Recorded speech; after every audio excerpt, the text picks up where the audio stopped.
Sarah Crawford remembered that sunny March day perfectly. The wind carried the distinct hospital smell of disinfectants. As she walked down the long corridor of the inpatient ward, the nurses respectfully made way for her, greeting her quietly. "Good morning, Dr. Crawford." She nodded in return with a smile. In her left hand, she carried a gorgeous 5-tier cake ordered for her daughter, decorated with fondant ocean waves. At the very top sat a hand-sculpted mermaid, which her daughter had been talking about nonstop for a whole month. In her right hand was a gift bag. Inside was a tie clip that had been custom-made for 3 weeks. On the back, a monogram of their initials was engraved. "Do." A gift for their 6th wedding anniversary. She wanted to surprise him, arrive half an hour early, and head together to his parents' country estate in Cape Cod. The elevator went up to the 17th floor, the administrative wing, where the chief medical officer's suite was located. The corridor was surprisingly quiet. The secretary's desk was empty. The assistant must have left early. Sarah changed into soft flats, and her footsteps on the marble floor became almost silent. Approaching the office door, she saw it was slightly ajar. From inside came a low, flirtatious female voice with languid notes. "Can you come back a little later? You promised last time and lied to me again." Sarah's hand froze on the doorknob. She pulled it back. The velvet voice of David Osborne sounded, filled with a tenderness she had never heard in all 6 years of their marriage. "Listen, be a good girl. Today is my daughter's birthday. The old man is watching. I have to go back and play the role of the good dad, while I—" The girl's voice rose an octave in offense. "You always leave me here alone like this." "Tomorrow evening," David interrupted her. His tone was as if he were calming a disobedient cat. "Tomorrow, I will cancel my appearance at the medical symposium and go with you to that exclusive club you have tried to get into 3 times. You want to go to the exhibition? I will go with you to that modern art thing of yours. Wherever you say." A strip of light broke through the crack in the door.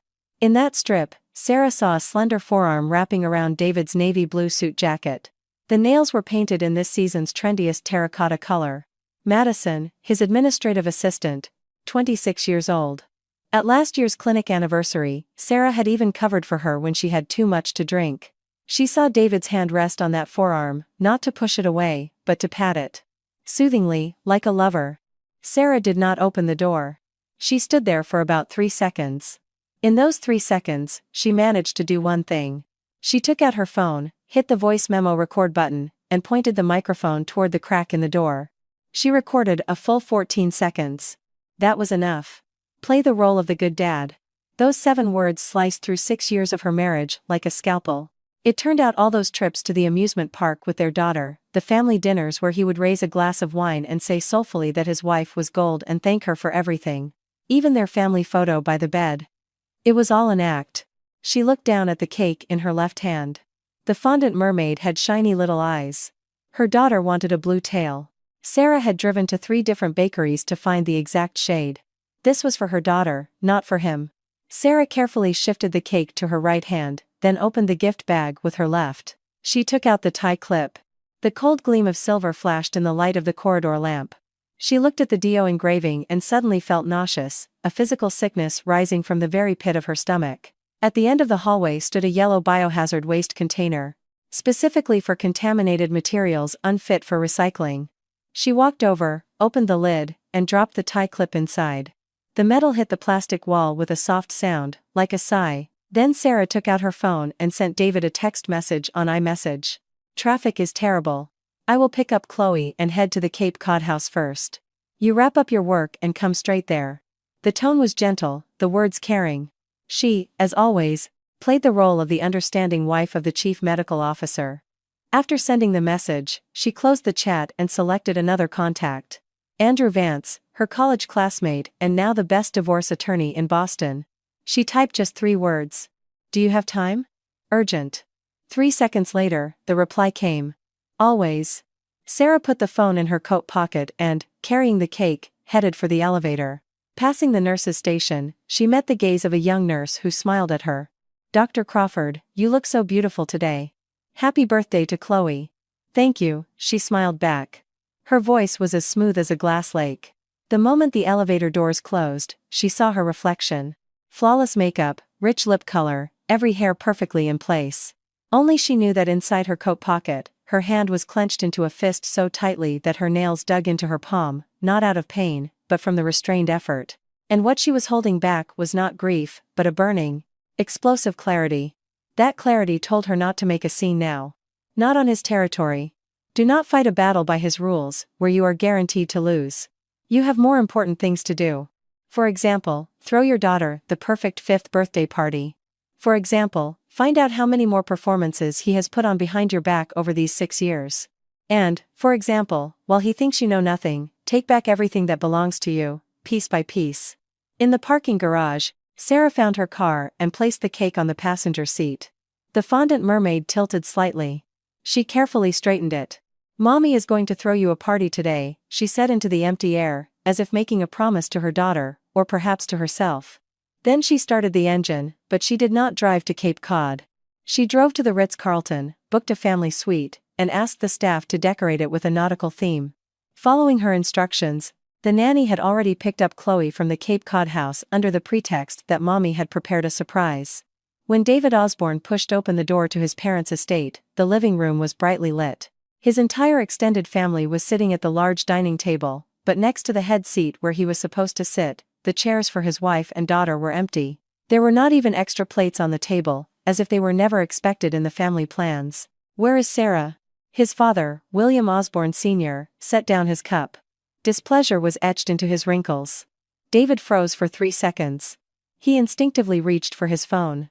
Sarah's profile picture on iMessage was there, but her online status had vanished. He dialed her number. "The person you are calling is unavailable right now." He dialed again. The phone was turned off. "I will call her right back." His voice trembled slightly. He stepped out into the hallway. When he dialed the number for the 3rd time, his hands began to shake. Not from panic, but from an inexplicable cold creeping up his spine.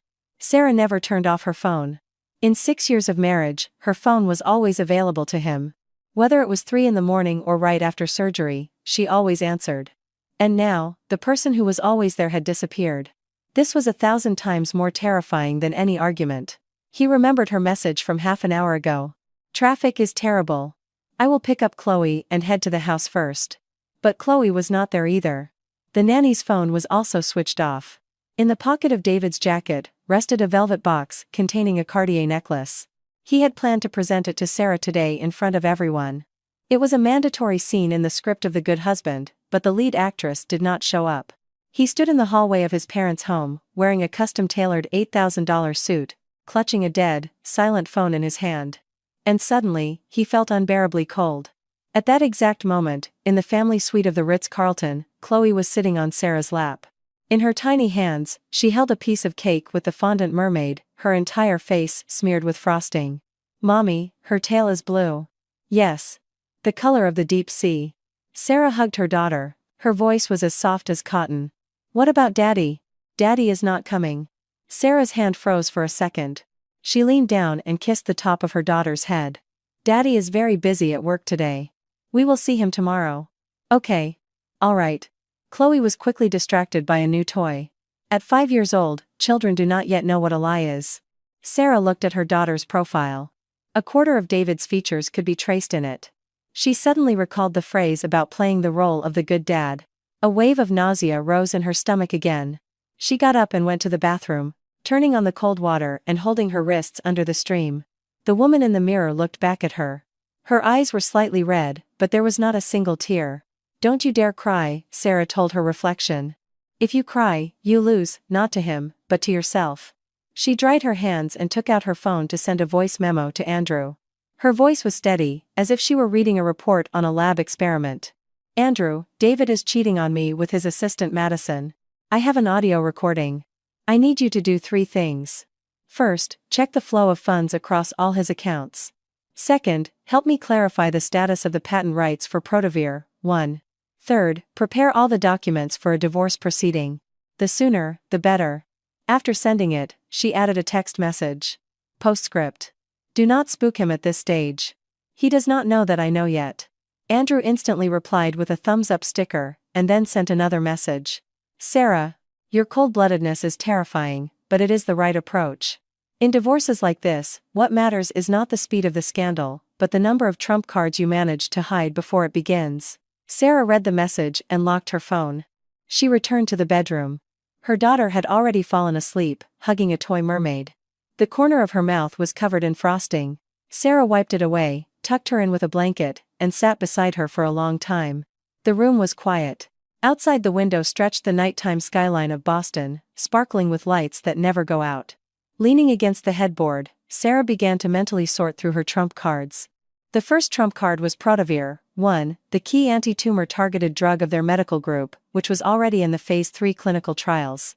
The development of this drug from start to finish was conducted under her leadership, and the core molecular formula was her personal achievement. When they got married, David convinced her to transfer the patent as a technological contribution to the charter capital of their company. But there was a clause in the shareholder agreement that she had insisted upon. In the event of a divorce, the technological contribution could be revoked without any conditions. David had laughed when he signed it, saying they would never get divorced. The second trump card was herself. Dr. Sarah Crawford, 32 years old, Ph.D. in pharmaceutical sciences, a protégé of a leading American academic, author of 6 publications in top international scientific journals.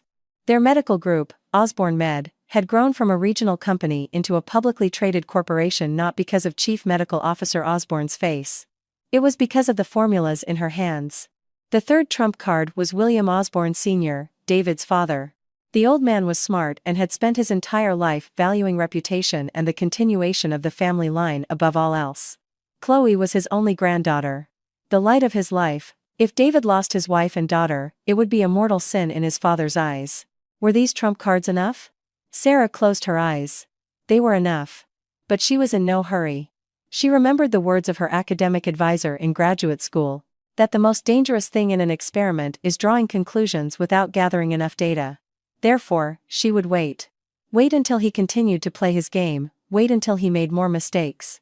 Wait until she cut off all his escape routes, and only then would she tear the mask off his face herself. That night, David called Sarah 23 times, from 9 in the evening until 1 in the morning. All calls went unanswered. He even drove to her parents' house. His father-in-law said Sarah was not there. Did something happen?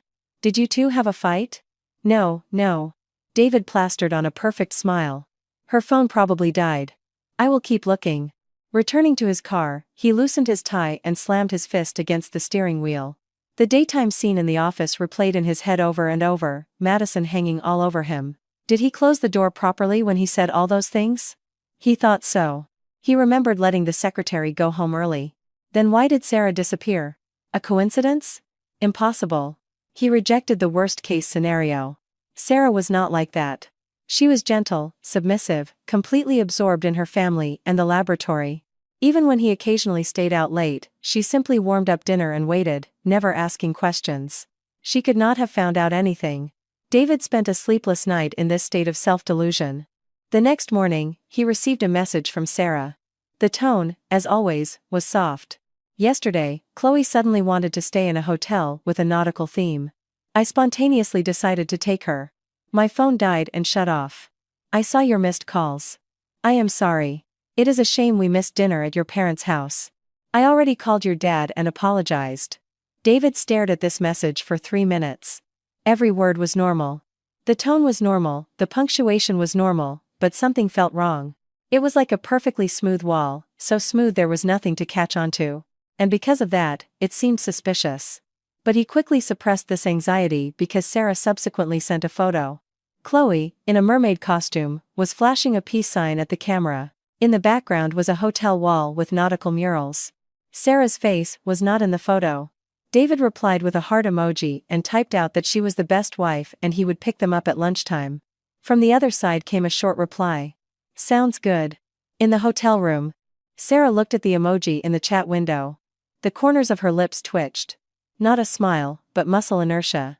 A conditioned reflex. He shows care. She responds. This cycle had repeated for 6 years and had become part of her nature. But starting today, this cycle would be broken. She closed the messaging app and opened another application, an encrypted cloud folder. There, she stored yesterday's 14-second audio recording and a list of documents she had compiled overnight. An inventory of their joint assets, the shareholding structure, scans of property deeds, and a request for David's bank statements over the past 3 years. What are people who conduct experiments best at? Gathering data, building models, and deriving devastating conclusions. Sarah set her phone aside and looked out the window. The morning in Boston was foggy. She suddenly remembered why she had not walked into the office yesterday while standing behind the cracked door. Not out of cowardice, not out of shock. And certainly, not because she still loved him and did not want to hurt him. It was because she understood all too well. The moment she opened that door, she would lose all initiative. He would start apologizing, comforting her, putting on a show, and deploying his entire arsenal of crisis management. After all, he was the chief medical officer, the emperor who had played the role of the good husband for 6 years. And what if she had cried? Screamed? Thrown a tantrum? She would have turned into an unreasonable, hysterical woman, a topic of gossip for his family, and a reason to kick her out of the house without a dime. No, she would not play that game. She would create a new game, one that David would never understand. A meticulously planned experiment built entirely on her rules. The subject of the experiment. David Osborne. The objective of the experiment. To take everything he had stolen from her. The duration of the experiment. Undetermined. The endpoint of the experiment. The day of his absolute ruin. Sarah pulled back the curtains. Sunlight flooded into the room, bathing her figure in light. She took a deep breath and went to the bathroom. It was time to put on makeup. David would arrive at lunchtime. She needed her face to be as perfect as always. Who said he was the only one who knew how to act? She just was not playing the role of the good wife. She was playing the final, tender farewell before the final curtain call. For the next 3 days, Sarah's life seemed unchanged. She arrived at the lab on time, picked up her daughter from preschool on time, and cooked dinner at home on time. When David returned, she handed him his slippers, and his favorite steamed sea bass was waiting on the table. She even asked if she should pack him a lunch for the next day. Everything was as usual, perfect, like a wound-up clock. But in places invisible to him, the gears were already turning in the opposite direction. The results of Andrew's investigation arrived on the evening of the 3rd day. An encrypted email. The subject line was one word. Look. Sarah locked her office door and opened her laptop. Before her were David's bank statements. Over the past 2 years, under the guise of scientific grants, he had transferred a total of $250,000 to an account belonging to Madison. The pretexts varied wildly. Academic scholarships, travel expenses, editing fees for research papers. Fake receipts were attached to each transfer. Furthermore, a luxury condo in the Seaport Residences was registered in Madison's name. The down payment had been made with a personal loan taken out by David. Sarah stared at the address of that apartment for a long time. The Seaport Residences. She knew that complex. Last year, when she suggested buying a larger condo there, David said the air quality was bad and it was a poor investment. It turned out the investment was not poor. It was simply meant for someone else. She slowly closed her laptop and leaned back in her chair. David's voice came from outside her office door. Sarah, I am out of the shower, your light is still on. Are you working on a paper? Yes. Almost done. Her voice filtered through the door, soft and calm. Go to bed early. The footsteps faded away. Sarah sat in the dark without turning on the main light. Her hands rested on her lap, her fingertips icy cold. $250,000 and a condo bought with their joint income. By law, this was considered the dissipation of marital assets. If it came to a divorce, she could demand a full return of the funds and use it as leverage to claim a larger share during the division of property. But that was not the worst part. The worst part was that if it was discovered that funds logged as scientific grants were used for personal purposes, it would no longer be a civil dispute, but embezzlement and corporate fraud.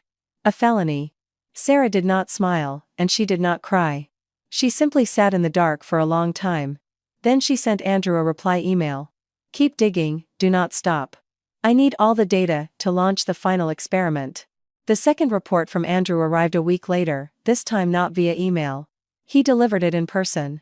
He arranged to meet Sarah at a very secluded private club in Beacon Hill. There were no cameras in their private room, and even the waiters were not allowed to enter. Sarah, sit down before you look. Andrew pushed a folder toward her. Sarah opened it. Inside was a stack of bank statement copies 3 times thicker than the previous one, along with several photographs. David and Madison in various locations. The pictures had been taken over the past year and a half. Photos from a private movie theater, from the balcony of the Seaport condo, and even one where Madison, in a silk nightgown, was pressing against David's shoulder on a hotel balcony on some island. Last August, he had said he was flying to Singapore for a medical conference. Sarah's voice was flat, as if she were stating experimental data. It turns out he took her to Bali. Yes. Andrew lit a cigarette. He rarely got nervous. Sarah, there is something else. I found out that 3 months ago, Madison visited an OBGYN. Sarah looked up at him. I am not sure if the baby was David's, but the timeline matches up perfectly. She did not keep the baby. She had a miscarriage. But in the emergency contact section of her medical chart, David is listed. A long silence fell over the room. Sarah placed the photographs back into the folder one by one. Her movements were light, as if she were sorting laboratory samples. Her face betrayed no strong emotions, but Andrew noticed that the fingers holding the photos had turned white. Her nails left pale crescent marks on her skin. Are you okay? Andrew asked quietly. Here is what I am thinking about, Sarah began. Her voice was surprisingly steady. When he signed that emergency consent form, I was in the lab, compiling the data for the Phase 3 clinical trials of Protavir, 1. I worked 47 days straight without a single day off and lost 9 pounds. He even specifically asked the housekeeper to make me chicken soup and bring it to the lab. He said, "Darling, you are so exhausted, please do not overwork yourself." She chuckled. That chuckle sent a chill down Andrew's spine. You see what a brilliant actor he is, Sarah said. So brilliant that I almost believed I had married a human being, and not a meticulously crafted puppet. Andrew put out his cigarette and leaned forward. So, what are you going to do now? I have all the materials ready. We can file the lawsuit at any moment. Sarah shook her head. That is not enough. What? Just getting a divorce and splitting the assets. Ruining his reputation for a couple of days. That is not enough. Sarah looked up. Her eyes were very dark and calm, like an ocean abyss where no light penetrates. He built an entire publicly traded company on my patent. He flaunted my achievements in scientific circles. He made me believe I was just a housewife in need of a caretaker, while he secretly maintained another woman for a year and a half behind my back. This is not something that can be atoned for with the word sorry. Then what do you want? I want him to fall from the highest possible peak. Sarah's voice was as quiet as a whisper. And I want him to push himself off the edge with his own 2 hands. Andrew looked at her for 5 seconds, then slowly leaned back in his chair and smiled. All right, then we will take it slow. How much time do you need? 2 months, Sarah said. The results of the Phase 3 trials for Protavir, 1 will be ready at the beginning of next month, and in 2 months. His company is celebrating its 30th anniversary. At that event, in front of everyone, I want to give him his grand finale. Andrew raised his teacup and lightly tapped it against Sarah's untouched cup. To a successful finale, then. Sarah did not respond to the toast. She put the folder into her bag. As she zipped it up, her movements were as precise as someone sealing evidence. Andrew. She turned around as she was standing up. In the near future, I might have to keep acting. Playing the role of the unsuspecting, perfect wife in front of him. Can you keep an eye on one thing? Check if Madison is trying to find out where I go these days. Are you afraid she will come to you? I am not afraid. Sarah opened the door. I am afraid she will not come. The day she comes to me will be my best opportunity for a performance. Sarah's forecast proved as accurate as a calibrated instrument. In the 3rd week, Madison actually showed up. At 2:30 that afternoon, Sarah had just left the laboratory. As she approached the parking lot, a figure in a beige coat slipped out from behind a pillar. Madison was wearing full makeup with bright red lipstick. She stood by Sarah's car with reddened eyes and a slightly swollen nose, as if she had just been crying.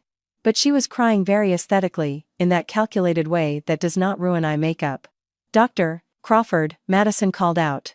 Her voice was thin and trembling. Sarah stopped and looked at her. The expression on her face was serene. No surprise, no anger. It was as if she were looking at an unfamiliar passerby. Madison. She frowned slightly. What are you doing here? Did something happen? Madison bit her lip and lowered her head. She had obviously rehearsed this gesture many times. Tilting her head slightly, exposing the vulnerable line of her neck, to trigger an instinctive desire to protect in the observer. Dr. Crawford, I know I should not have come, but I feel so terrible. Her voice quivered. What is happening between me and Dr. Osborne? I never wanted to fight with you, I love him so much that I cannot control myself. Love him so much that I cannot control myself. Sarah mentally translated this phrase. I am sleeping with your husband, but please do not be mad, because it is all out of love. She almost wanted to laugh. And what do you hope to achieve by coming here and telling me this? Sarah's tone was neither cold nor warm. It was as if she were asking an intern about the progress of today's experiment. I want to ask you for a favor. Madison lifted her tear-filled eyes. Please, let him go. He is so miserable at home. You and his father demand so much from him. He is simply suffocating. I am not trying to take your place. I just want someone to be there for him when he is tired. Sarah listened to this tirade and remained silent for 3 seconds. And then a soft smile appeared on her face. The smile was calculated and tactful. It radiated a generosity and breeding that prevented her from stooping to Madison's level. Madison, how old are you? 26. 26, Sarah nodded. When I was 26, I was in the lab doing the initial screening of small molecule targeted drugs. I worked 16 hours a day, 3 years without a vacation. That year, I published 2 papers, and the company's stock tripled in value. She paused, watching Madison's face freeze. And what exactly are you doing with your 26 years? The question was not harsh, the tone was even steady, but the effect was like a silent slap to a meticulously powdered soap bubble. Madison's face paled for a moment, but she quickly reverted to her pitiful demeanor. Dr. Crawford, I did not come here to fight.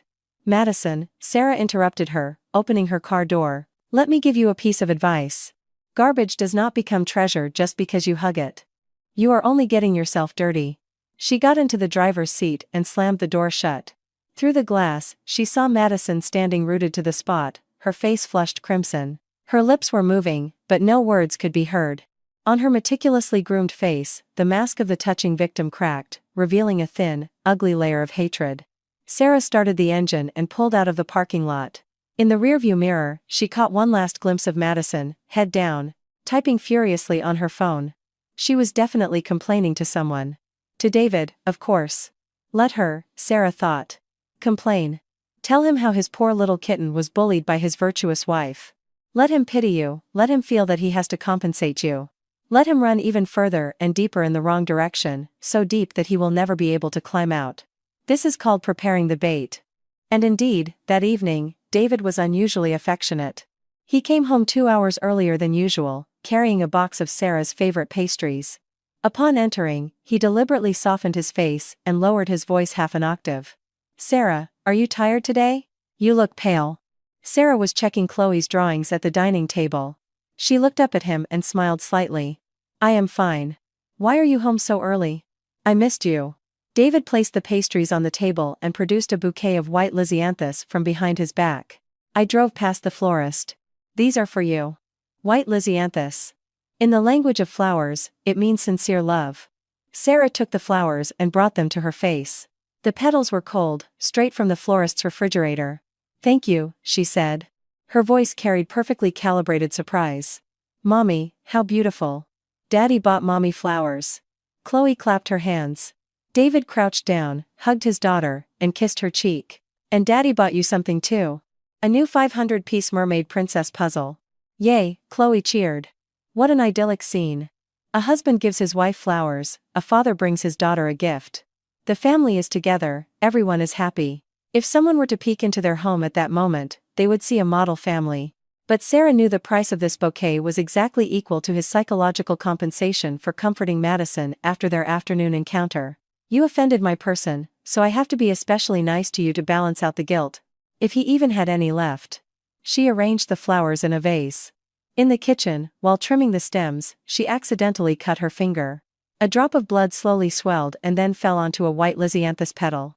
Red on white, like a symbol. She pulled out the blood-stained flower and threw it into the trash can. Life continued in this strange, tense silence. During the day, Sarah worked in the lab on the clinical trial data for Protavir 1. This was her real job and her main trump card. In the evening, she continued to cook dinner, spend time with her daughter, and exchange pleasantries with David. Sometimes he spoke on the phone in the bedroom, lowering his voice. She pretended not to hear. Sometimes in the middle of the night, his phone screen would light up, and he would immediately shut it off. She pretended to be asleep. She even started playing along. One evening, after David stepped out of the shower and was sitting on the bed scrolling through his phone, Sarah came out of the bathroom and saw him quickly lock the screen. She purposely walked over and hugged him from behind by the shoulders. Honey, you must be so exhausted lately. You do not look well. David tensed for a fraction of a second, then habitually patted her hand. It is nothing, just performance reviews at the clinic right now. Then get some rest this weekend. Sarah's voice sounded right next to his ear, tender and soothing. Do not overwork yourself. Yeah. David squeezed her hand. Behind his back, Sarah curled her lips into a smile. He could not see it. Look at him. Not an ounce of remorse. A conscience requires a soul. And his soul had likely died the very first night he spent with Madison. All that remained was inertia.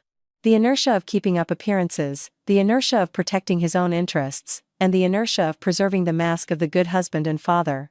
In the 5th week, 1 month before the company's 30th anniversary, Sarah's experiment entered its crucial phase. That day, she went to the lab as usual, but took the afternoon off.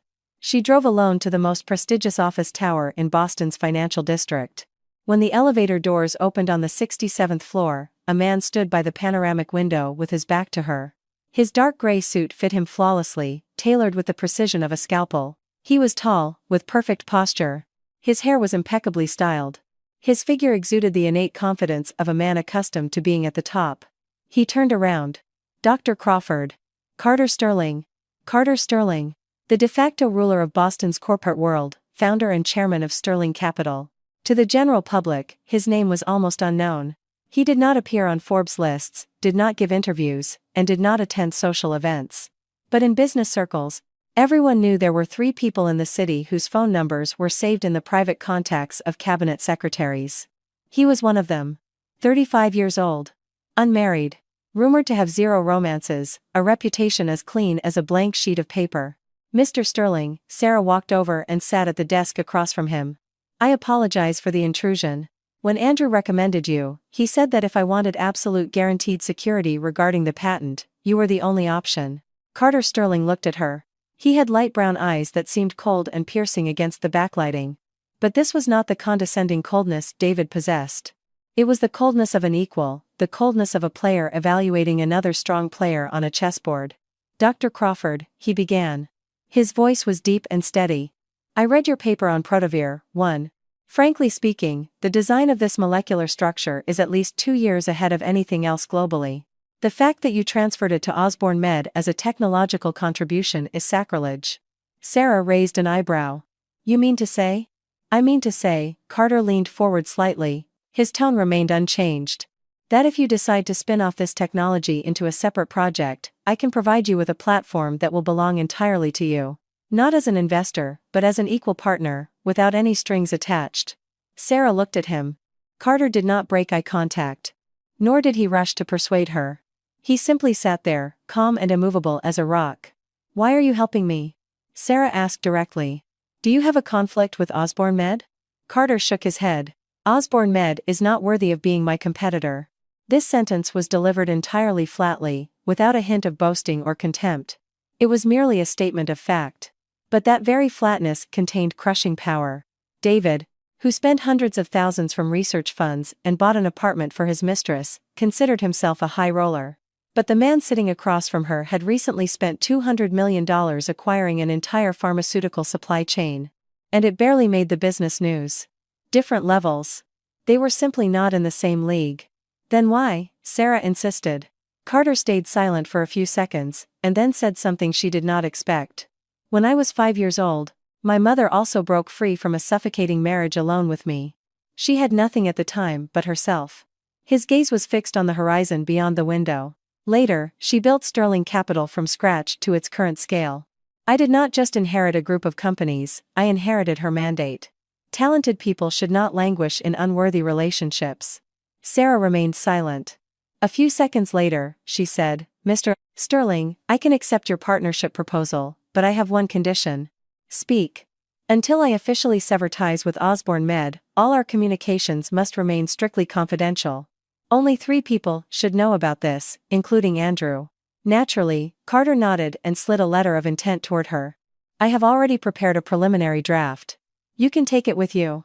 If any clauses do not suit you, we will change them. Deadlines do not matter.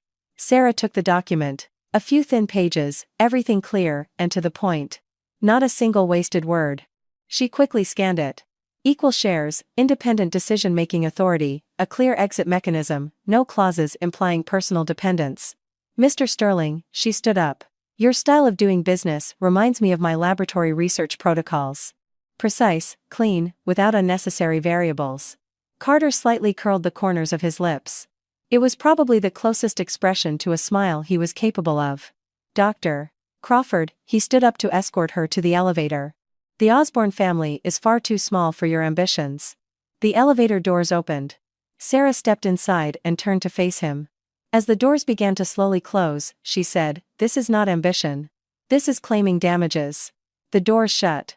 Leaning against the wall of the elevator, Sarah put the folder in her bag. Her heart was beating a little faster than usual. Not because of Carter Sterling, although she had to admit he possessed objective qualities capable of making a heart beat faster. But because, starting today, her plan included something she had never had before. A backup route, absolutely safe, independent of David, completely her own. With this route, she was no longer an abandoned wife. She was the one choosing to leave. The difference between those two concepts was so immense it could flip the entire chessboard. She returned home that evening. Chloe ran out of the living room and threw herself into her arms. Mommy, Daddy said we are going to the amusement park this weekend." "Really?"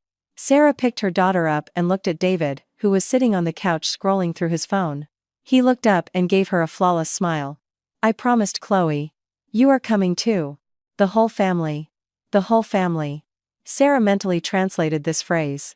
"William Sr. has been pressuring me lately, demanding that I fix my family relationships. So I need to organize a public family outing to check the box. Exactly like that day in the office. Play the role of the good dad."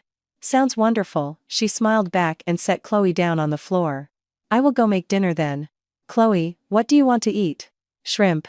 Big shrimp." "Okay, I will make sweet and sour shrimp." She went to the kitchen and put on an apron. The sound of running water drowned out all other noise. Under the cover of that noise, she took out her phone and sent Andrew a message. "I have an agreement with Sterling. The backup route is ready." Then she deleted the conversation, turned off her phone, and took a knife to peel the shrimp. Her movements were precise and practiced. One slice, and the back of each shrimp was cut in a perfect line. The dark vein was pulled out and tossed into the trash cleanly, leaving no trace. Exactly like what she was doing right now. The weekend trip to the amusement park took place. Chloe sat on David's shoulders, as happy as a chirping bird. David took many photos and posted them on Instagram with the caption, "Happy Weekend." Sarah stood nearby and watched him hold his phone. It suddenly seemed to her that he resembled a highly calibrated PR machine. Every curve of his smile, every angle of the photo, every word in the caption, everything was calculated. He was not spending the weekend, he was producing content. Content about a good husband and a good father. This content would rack up likes and admiring comments on social media. Colleagues would say, "Dr. Osborne is such a family man." Relatives would say, "Sarah is so lucky." And the woman living in the Seaport condo would see these photos, get jealous, cry, call him demanding answers, and he would once again be able to pacify her with the words, "It is all an act." Both sides were his audience. Both applauded his performance, while he stood center stage. Basking in the feeling of total control, Sarah sat on a bench near the carousel. The sun warmed her face. She touched the voice recorder in her pocket. It was turned on. Today, while riding the carousel, David had spoken on the phone, assuming she would not hear him over the loud music. He said into the receiver, "Honey, just bear with it for one day. Tonight, I will find an excuse and come see you." The recorder caught everything. Sarah labeled this recording as sample number 17 and added it to her encrypted folder. 17 samples, every piece of evidence spoken in his own voice. And all of them proved one thing. This man's love was an assembly line product, mass-produced with different packaging for different target audiences. The version for his wife was called responsibility. The version for his mistress was passion. The version for his father was filial piety. The version for the public was image. None of them were real, or rather, they were all equally fake. Sarah leaned back against the bench and stared into the distance. Chloe rode the carousel, round and round. Her daughter's laughter broke through the music and the noise of the crowd, as clear as breaking glass. For a moment, her eyes grew damp. Not because of David. Because of the years when she believed in this happiness. Because of Chloe, who, suspecting nothing, believed this actor was the best dad in the world. Because one day she would have to tell her daughter that mommy and daddy were no longer together. That day would be hard. But not today. Today, she needed to keep smiling and playing along, and when the show was over, keep all the ticket revenue for herself. That evening, after the amusement park, David, as expected, found an excuse to leave. An urgent meeting at the clinic regarding a new project. Sarah watched his car drive away until the taillights disappeared around the corner. Then she drew the curtains and sat down at the computer in her office. She opened the encrypted communication channel with Carter Sterling and sent a message. The Phase 3 clinical trial data for Protavir, 1 will be ready next week. I need to clarify one thing. If I revoke the patent license before the anniversary, how much will Osborne Med's stock drop? Carter's reply came in 3 minutes. In his usual emotionless, cold, and precise style. Given the current share of Protavir 1-inch Osborne Med's projected revenue, if you revoke the license and it becomes public at the anniversary, trading will halt at the lower limit as soon as the market opens on Monday. Within 3 days, the market capitalization will drop by more than $500 million. $500 million. Sarah stared at the number. This was her price. The price of the woman her husband considered someone who could be managed simply by playing the role of a good dad. She slowly typed a reply. I do not just need them to fall. I need David to push himself off the cliff before the fall. Carter did not ask for details about her plan. He simply replied with 2 words. Understood. And then added, Dr. Crawford, if my participation or assistance is needed during the process, reach out anytime, without any preconditions. Without any preconditions, Sarah let her eyes linger on those words for a few seconds. David never told her without preconditions. Every favor he did had a price. See how I take care of you, he loved to say. The subtext was, therefore, you must obey me. Therefore, you must be grateful. Therefore, you must not embarrass me. But Carter, Sarah pushed the thought away. Now was not the time to be distracted. She closed the channel and opened another file. The draft letter of intent she had been forging. Not a real forgery, but a draft with a fatal flaw. Over the next week, under the guise of wanting to save their family and being willing to forgive, she intended to offer David an extremely advantageous settlement agreement. The core of the agreement. She would waive her claims to the exclusive rights to Protavir, 1. In return, David, under his own name, must act as the guarantor for a new medical charity fund called the Safe Harbor Foundation. At first glance, this was proof of her submissiveness. David would think he had won. He would think, well, women are weak in the end. Give them a little affection, throw them a bone, and they will agree to anything. But buried within the bylaws of the Safe Harbor Foundation was a clause that only a top-tier financial lawyer would catch. A clause regarding timelines. If within 180 days any misappropriated transfer of funds is detected in the Foundation's accounts, all of the guarantor's personal assets are automatically subject to judicial freeze. And knowing David's nature, refraining from touching the Foundation's money for 180 days was as impossible for him as a shark ignoring blood in the water. He would absolutely touch it.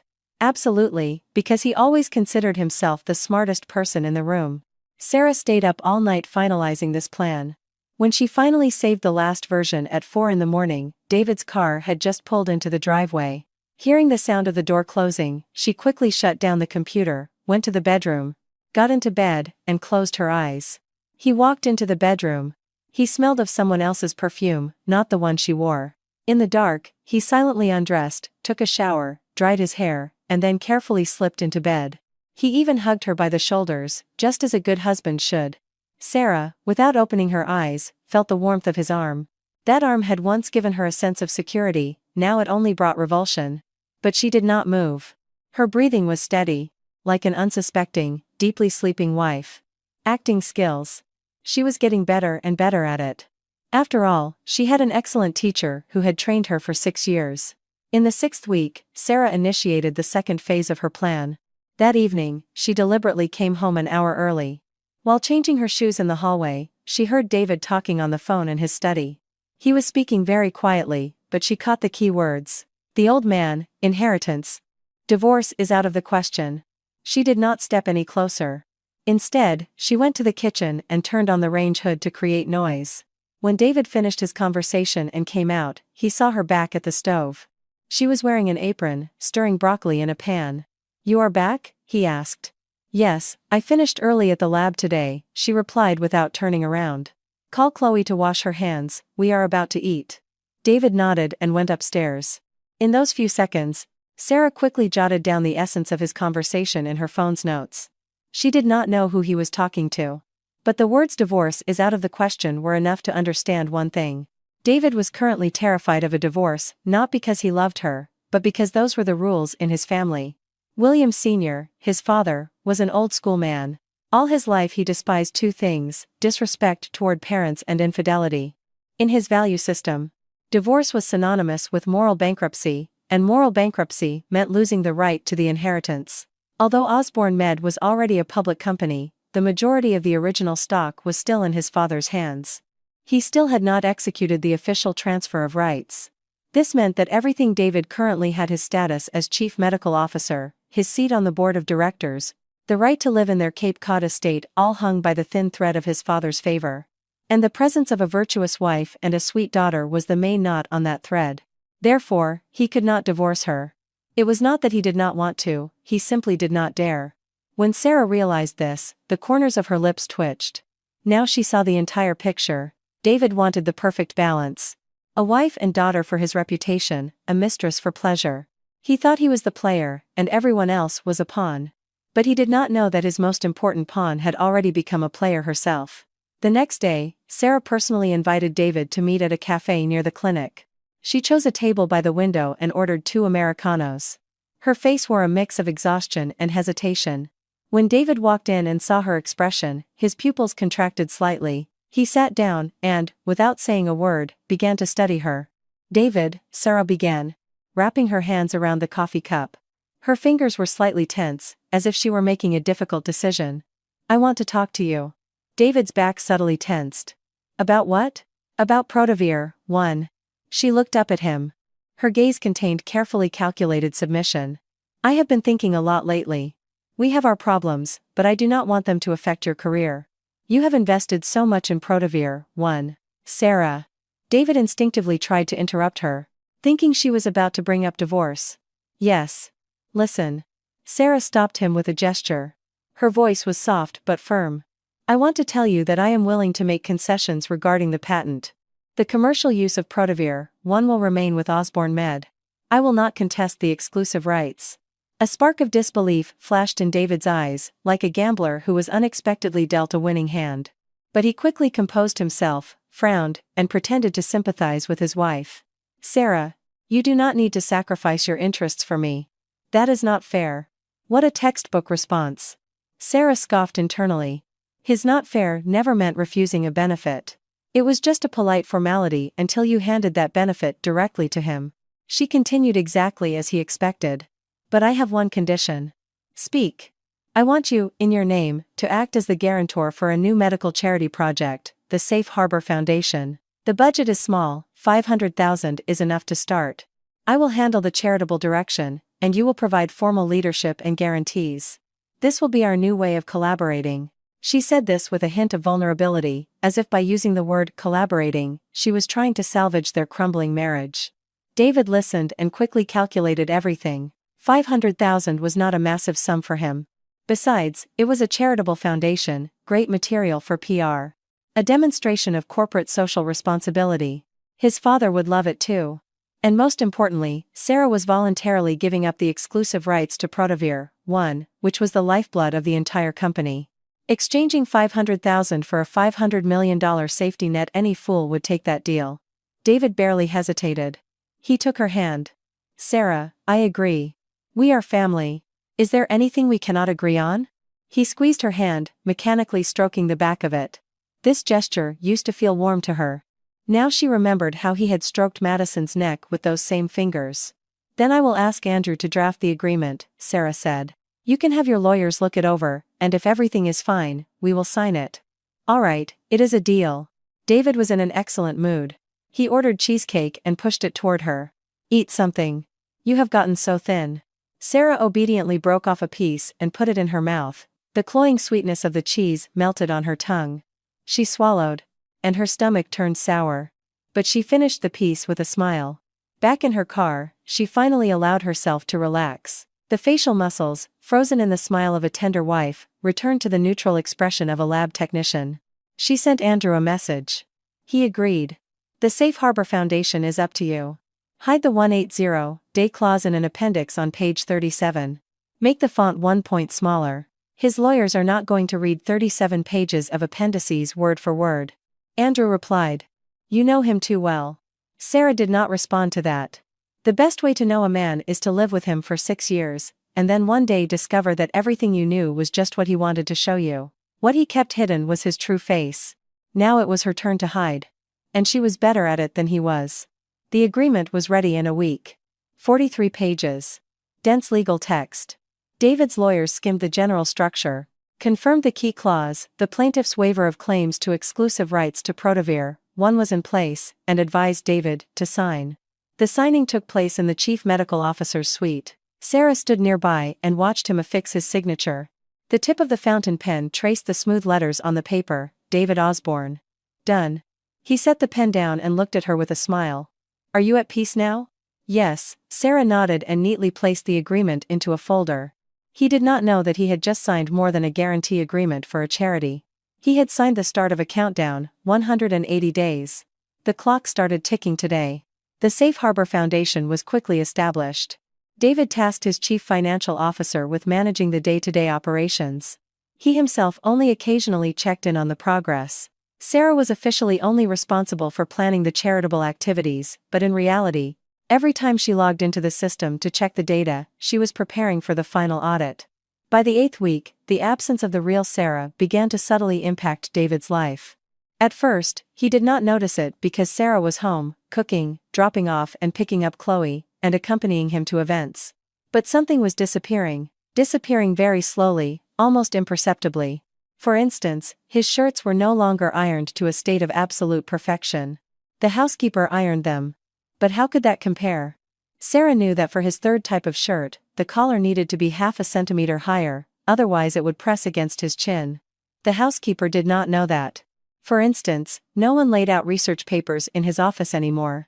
Previously, before every weekly conference, Sarah would print out all relevant papers on the topic, lay them on his desk, and highlight the key paragraphs. Now, there was only a mug of cold water on the desk. For instance, no one adjusted his father's hypertension medication regimen in real time anymore. Before, based on his father's lab results, Sarah would make minor dosage adjustments every 2 weeks. Now, she simply ordered the standard prescriptions. There were no errors, but there was no precision either. These changes were so minuscule, so subtle, that David initially just felt that something had been off lately, but could not pinpoint what. Until one evening, when he stayed late at the office to work.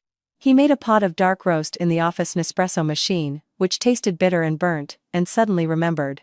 In the past, when he worked late, Sarah would bring him a cup of herbal tea. She had developed the recipe herself. The concentration was perfectly balanced so he could stay alert without suffering from insomnia. He had not seen that tea in a long time. He picked up his phone and scrolled through his messages with Sarah. Over the past month, there were very few messages, and all were purely functional. Chloe drew a picture at preschool today. Chloe has dance class at 3 on Saturday. I sent your dad's test results to the family group chat. No, I miss yous. No, come home soon. No sudden late night. Are you still awake? When did this start? David thought for a long time, but could not remember the exact moment. Like a frog in slow, she had not left abruptly. She was draining out of his life drop by drop. But he did not have time to dwell on it because Madison had been becoming increasingly demanding lately. That woman had somehow found out he met Sarah at a cafe and threw a tantrum. She accused him of trying to please both sides, of not being sincere with her. She cried and demanded promises. What promises? A promise to divorce was impossible. He had to buy her off again and again. A designer bay, a bracelet. Dinner at a James Beard award-winning restaurant. Every appeasement cost money. Every expense drained his patience. He started to get tired. He had never anticipated this kind of exhaustion. He was being torn in half. On one side, a wife who no longer provided warmth. She did everything, but not an iota more. Like a precision machine with its emotional module disabled. You could not find fault with her, but her coldness was palpable. On the other side, a mistress who never had enough. She constantly demanded more, things, time, promises. Like a black hole that kept expanding. David sat in his office, staring at a cup of disgusting instant coffee. Behind him were empty bookshelves. Suddenly, an inexplicable fear washed over him. Not the fear that Sarah would find out something. He believed he was executing everything flawlessly. This was a vaguer, deeper fear. It felt as if he were losing something. But that something was so quiet, he could not even describe what it was. Like waking up in the night to find the other half of the bed cold, yet a dent still remained on the pillow. The person had left, but the warmth had not completely dissipated. This was scarier than an argument, because an argument at least meant the person still cared. But silence. Silence meant the beginning of goodbye. Yet David chalked the feeling up to stress at work, finished the bitter coffee, turned off the lights, and went upstairs. Sarah was already asleep, facing the wall, the blanket pulled up to her shoulders. Her breathing was steady. He stood in the dark for a moment, then quietly slipped into bed. He did not know that Sarah's eyes were open. She was staring at the wall, at the faint pattern of the wallpaper. Her phone lay face down under her pillow. On it was the latest message from Andrew. 3 suspicious withdrawals were logged in the Safe Harbor Foundation accounts last week. Destination unknown. Total amount, $100,000. Processed through your chief financial officer. $100,000. He started in the 3rd week, faster than she had anticipated. Sarah smiled soundlessly in the dark. She rolled over, pretending to toss in her sleep. David sighed softly behind her and wrapped an arm around her waist. She did not pull away, because this arm and this man would very soon never be in her bed again. By the 10th week, 3 weeks before the company's 30th anniversary, Sarah received an anonymous email. The sender's address was a string of random characters, but the contents made her frown. Attached to the email was a screenshot. It showed David's internal communications proposing an independent audit of Sarah's research papers regarding Protavir, 1, questioning the completeness and validity of her data. He was preparing to accuse her of academic fraud. He was striking first. Sarah stared at the email for 2 minutes. She had long suspected David would not sit idly by. Perhaps he had not yet realized she was playing her own game, but instinct drove him to defend himself, and his method of defense was to try to destroy her scientific reputation. If the data in her papers were questioned, the ownership of the Protavir, 1 patent would become muddy. Then, even if she wanted to revoke her technological contribution, she would be dragged into endless litigation over dubious baseline data. It was a truly ruthless move if she had not been prepared. But she was. Sarah closed her email and dialed a number. "Mr. Sterling," she said. "I need to take you up on your offer." Carter Sterling's voice came through 3 seconds later, as steady as always.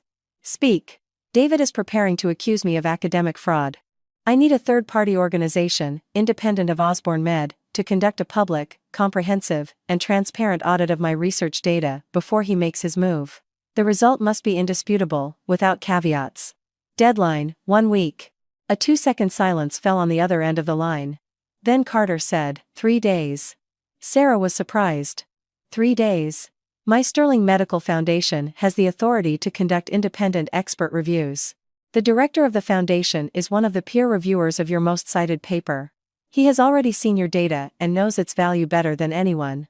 3 days is enough. Sarah gripped her phone. Her palm suddenly felt warm. Not from gratitude, she did not allow herself such emotions right now, but from a new, unfamiliar feeling. Someone was helping her. Not for a deal, not for control, but simply because. Dr. Crawford, Carter suddenly said on the other end. Do not look back, keep looking forward. The call ended. Sarah lowered her phone and looked out the window. The Boston sky was darkening. Twilight was descending upon the city. She stood in the lab, surrounded by familiar instruments and reagents. These things had been with her for 10 years. Longer than that man, and far more honest. 3 days later, the Sterling Medical Foundation published an official, signed expert review report with a full analysis of the data. The conclusion consisted of a single line. The experimental data in the 6 key publications by Dr. Sarah Crawford relating to the targeted molecule Protavir, 1 are complete, reproducible, and show no signs of academic misconduct. That evening, when the report was published, David was sitting in his office drafting the internal accusation memo. His phone chimed with a notification. A reputable industry portal had published the full text of the expert review. He stared at the conclusion on the screen, and his face shifted from white to a bluish tint, and then to an ugly, ashen gray. Who leaked his plan? Who beat him to it? He did not understand. But he instantly understood one thing: he could no longer send that accusation memo.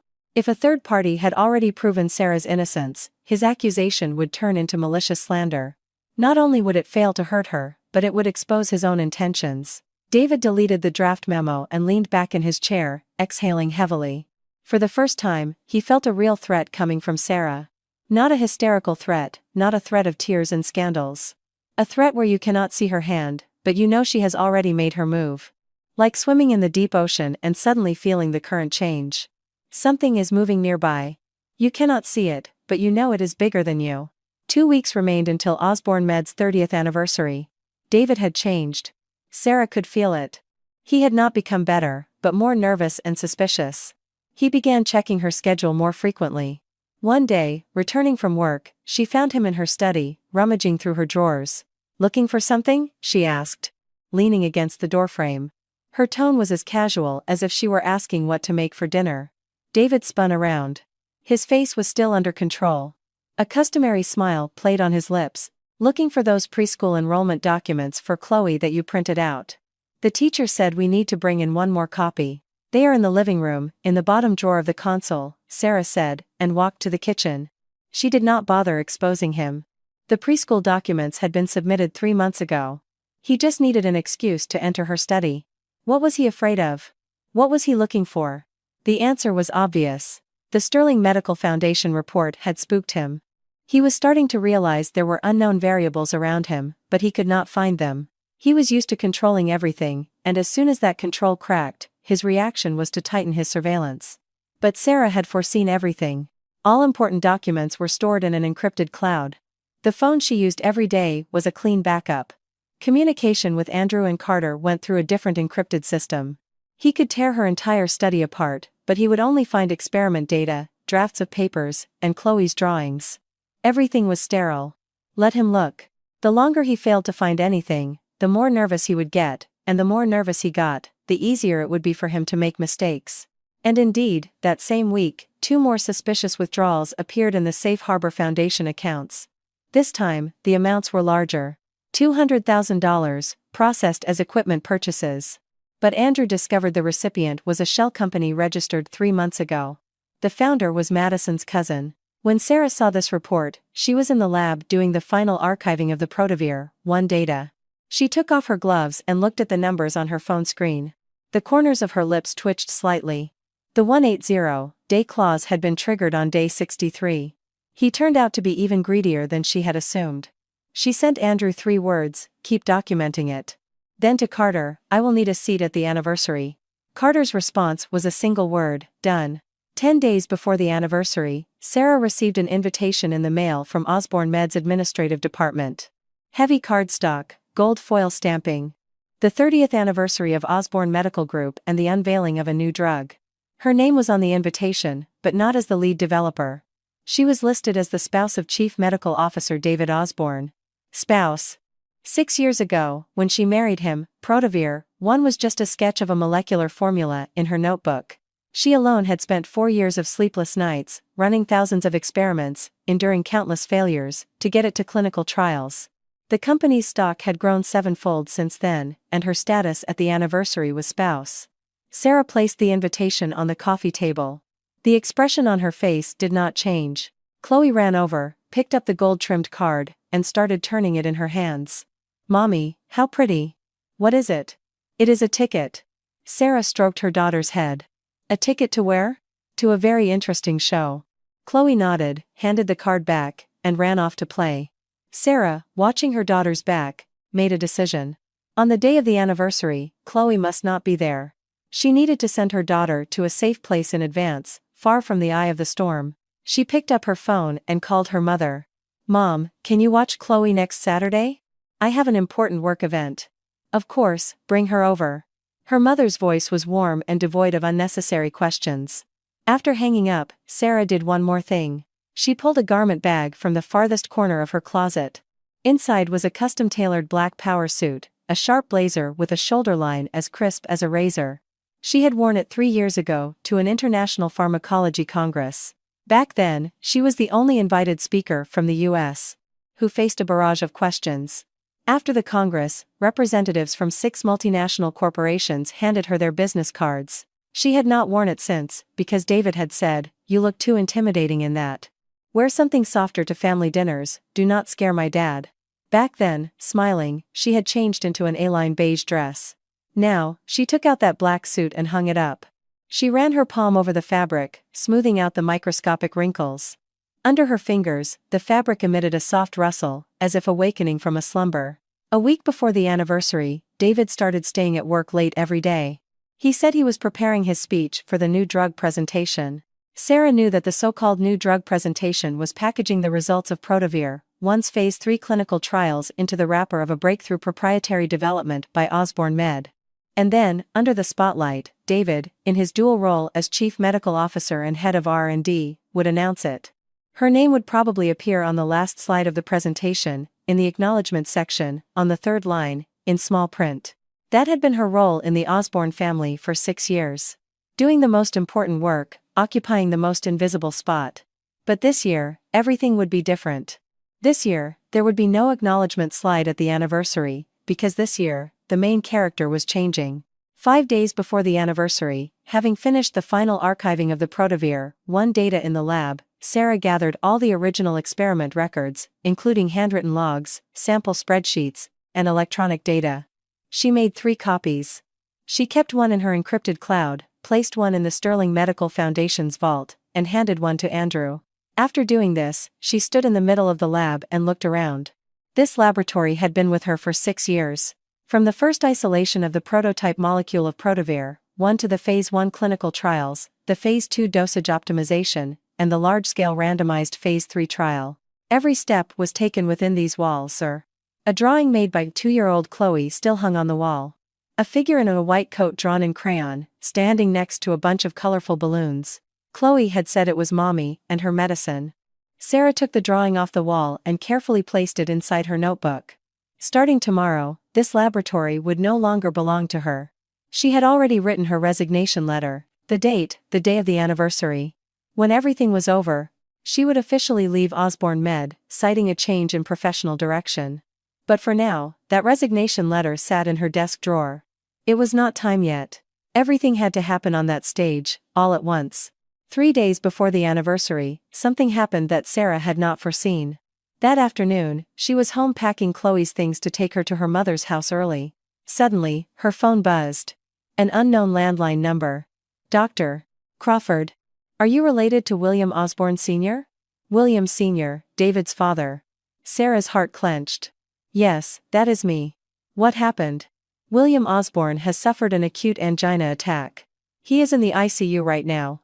His condition is stable for the moment, but we need family members to come as soon as possible to sign some paperwork. Sarah practically ran out of the house. She made it to the hospital in 15 minutes, faster than ever before. When she arrived, William Sr. had already been moved from the ICU to a step-down cardiac care unit. He was lying there, his face yellowish, nasal cannulas providing oxygen. He was conscious, but very weak. When Sarah walked in, his cloudy eyes cleared for a moment. Sarah. You came. Dad. Do not speak. She instinctively took his hand and quickly scanned the data on the monitor. His vitals were within normal limits, but she did not like the EKG curve. Possibly a new stenosis. She frowned and turned to the attending physician, Dr. Harrison. Did you run an angiogram? The doctor clearly knew of Sarah's professional competence and answered directly. Not yet. We were waiting for family signatures. Mr. Osborne insisted we wait for you. Do it. Sarah signed the consent form, then carefully reviewed the treatment plan and pointed to the third medication. Replace this one with low molecular weight heparin. Calculate the dosage by weight. He is 178 pounds. And add Plavix, 75 milligrams once a day. The doctor looked at her, did not object, and immediately gave the order to the nurse. Throughout all of this, David had not shown up. He rushed in only 40 minutes later. His jacket in his hand, his tie loosened, his hair disheveled. He carried a faint scent of alcohol, not vodka from a banquet, but red wine, and a Swedish perfume that belonged neither to the hospital nor to their home. Dad. He walked in. His voice was full of perfectly acted anxiety. What happened? I just saw the missed calls. William Sr. looked at him from the bed.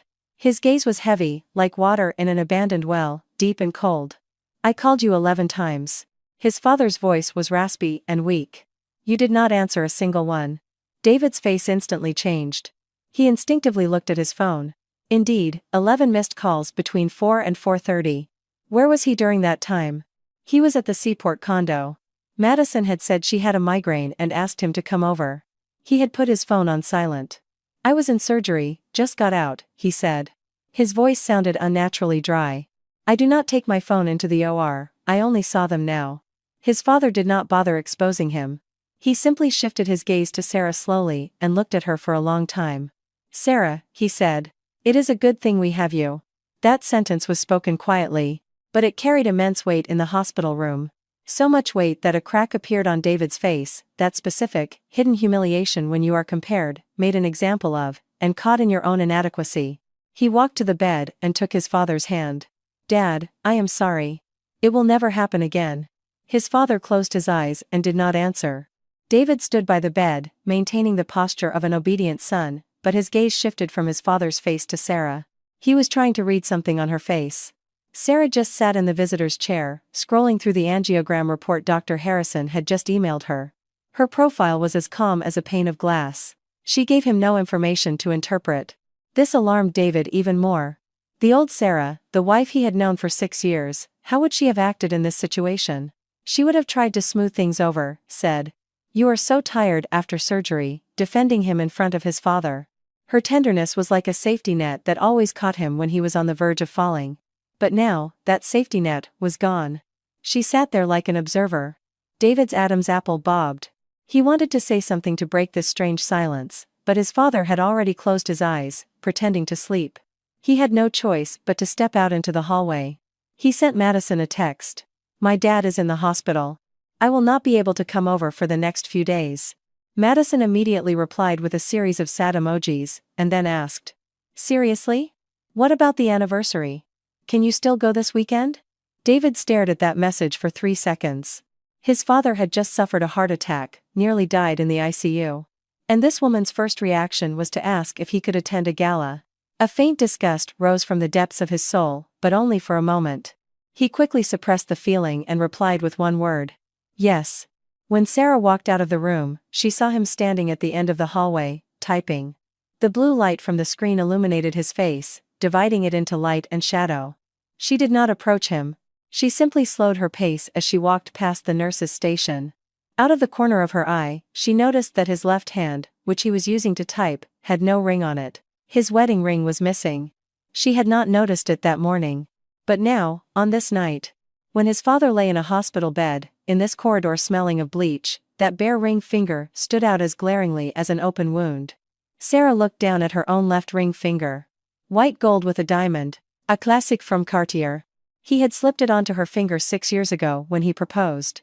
That day, kneeling on one knee, he had said, I will take care of you for the rest of my life. She slowly, very slowly, pulled the ring off her ring finger.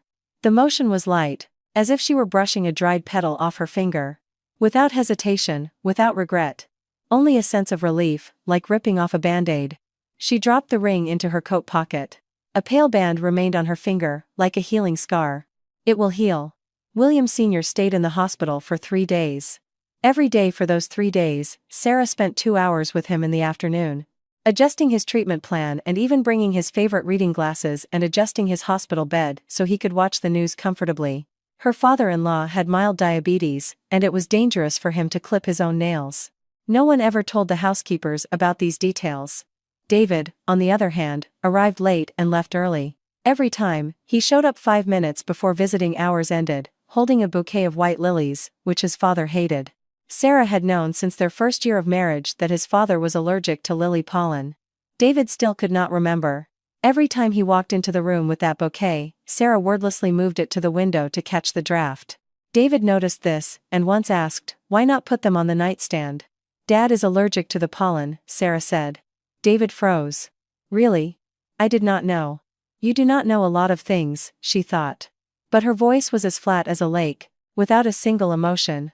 David opened his mouth to say something, but ultimately stayed silent. On the evening of the 3rd day, as Sarah adjusted her father-in-law's blanket and was getting ready to leave, he suddenly grabbed her hand.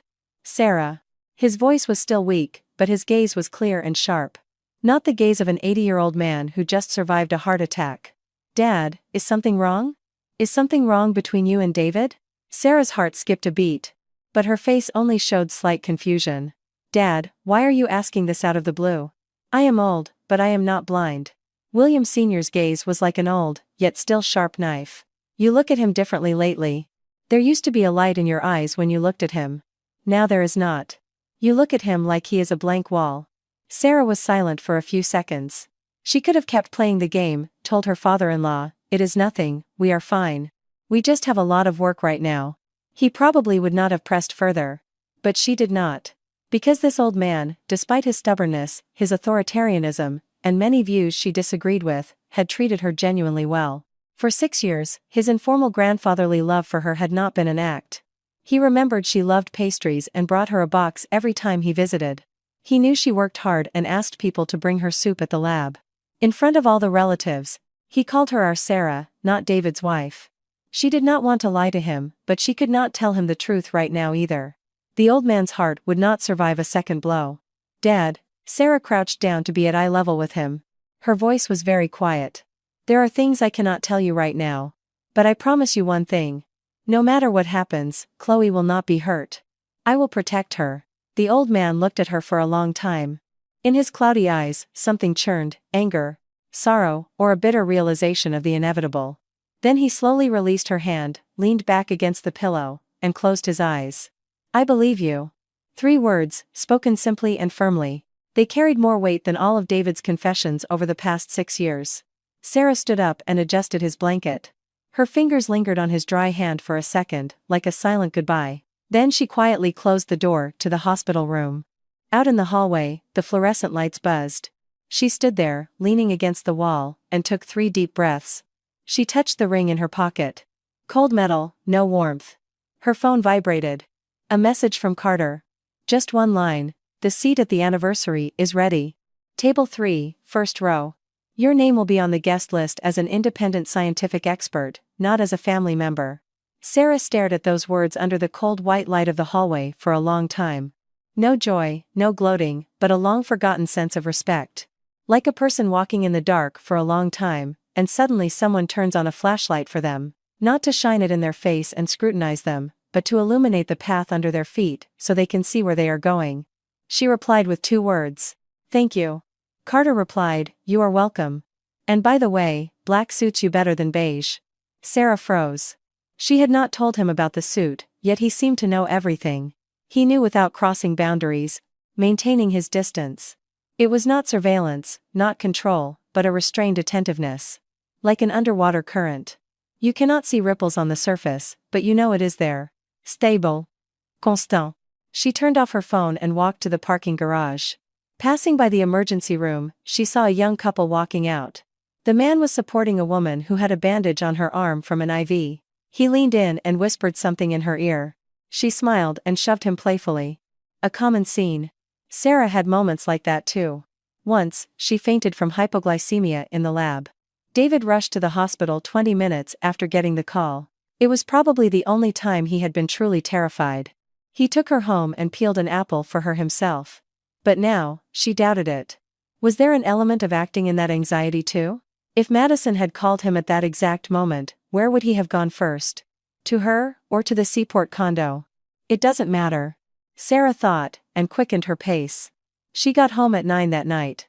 The house was empty. The nanny had taken Chloe to the Cape Cod house to stay with her newly discharged grandfather. David was apparently working on the east side of Boston again. She sat alone on the living room couch, without turning on the main lights. Only the motion sensor light in the entryway was on, casting a warm yellow circle of light. On the coffee table lay several items she had pulled from her bag, one by one. The removed wedding ring. A copy of the Safe Harbor Foundation Guarantee Agreement, signed by David. A list of 17 audio recordings, numbered with dates, durations, and key quotes. The registration documents for the shell company under the name of Madison's cousin. The Sterling Medical Foundation Expert Review Report. And a printed divorce petition. Official, with clear stipulations, drafted personally by Andrew. Sarah looked at all of this, the way she checked the labels on reagents before starting an experiment. Concentration, expiration date, everything is in place, nothing is missing. She stood up, walked into her walk-in closet, and pulled the black blazer and skirt out of the garment bag. She hung it on the hook by the full-length mirror, and took a step back to look. In the dim light, the fabric cast a cold, velvety sheen. The shoulder line was as straight as a blade, the waist sharp and precise. 3 years, she said quietly, as if greeting a long-forgotten friend. Then she took a shower, washed her hair, blew it dry, and completed her full skincare routine. While applying hand cream, she carefully inspected her nails. No hangnails, perfect shape. She did all this with meticulous care, with a sense of ritual. Not for the sake of beauty, but for the sake of wholeness. A person preparing to commit an act that will change the rest of their life must be in their absolute best form. Not for anyone else, but to measure up to their own decision. David returned in the middle of the night. Lying in bed, she heard the lock click in the entryway, then the sound of shoes being taken off. Footsteps crossed the living room and paused by the coffee table for 2 seconds. Sarah's heart skipped a beat. She had forgotten to put away the documents. But 3 seconds later, the footsteps continued toward the bathroom. The water turned on. She slowly exhaled. There was no light in the living room. He probably had not made out what was on the table, or if he did, he assumed they were her work papers.